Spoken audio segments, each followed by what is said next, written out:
आजचा विषय आहे वाक्प्रचार व त्याचे अर्थ. डोक्यावर बसवणे, फाजील लाड करणे, कपाळ फुटणे, दुर्दैव ओढवणे, डोळा लागणे,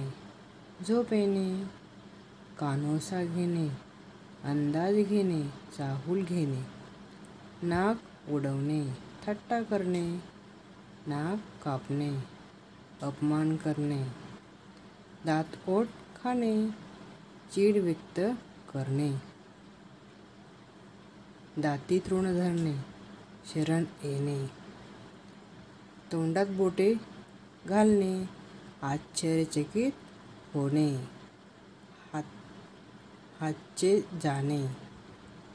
तावडीतून निसटणे, हात देणे, मदत करणे, पोटात आग पडणे, खूप भूक लागणे, हात झटकवणे, नामागिनाळे होणे, कंबर कसणे, धीर सुटणे, कंबर कसणे, जिद्दीने तयार होणे, जीवाचे रान करणे, खूप प्रयत्न करणे, थरकाप उडणे, खूप घाबरणे, ध्यास घेणे, सतत विचार करणे, नवल वाटणे,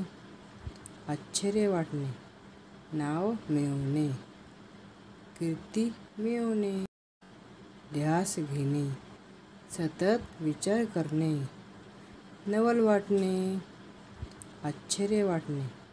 नाव मिळवणे, कीर्ती मिळवणे.